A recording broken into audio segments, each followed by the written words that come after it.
नमस्कार दर्शक बंधु उत्कल 24 न्यूज को स्वागत करुछि। आसंतु नजर देबा आज खबर उपरे। कथा कहि न पारुथिबा पक्षी मानक पई जलछत्रर व्यवस्था कले प्रकृति बंधु सरोज मेहर। दिन को दिन ग्रीष्म प्रवाह बढ़ी बढ़ी चली आउ नईनाल सुखी सुखी जाउछि। पानी टिके पई जीव जगत डहल विकल हेउछि।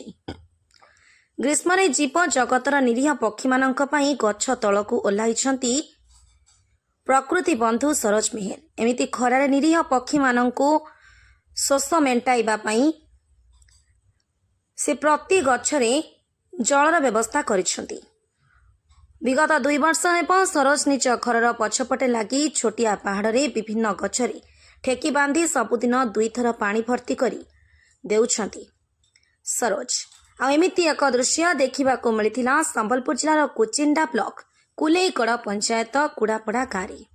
निरीह पक्षी मानंकु भल पाउथिबा प्रकृति बंधु सरोज मेहर कहिसंती परिवेश पई सरोज मेहर 8 वर्ष हेलाणी संबलपुर जिलार विभिन्न जगार वृक्षरोपण करी आसुछंती।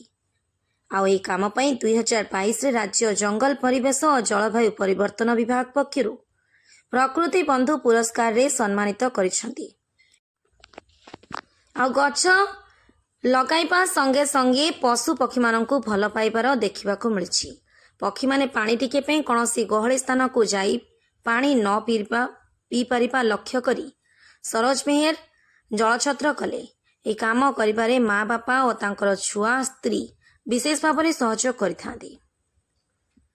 एबे बाकी अछि सरकार ए काम लागि दूरदृष्टि देउछंती कि नहीं देखिबार अछि।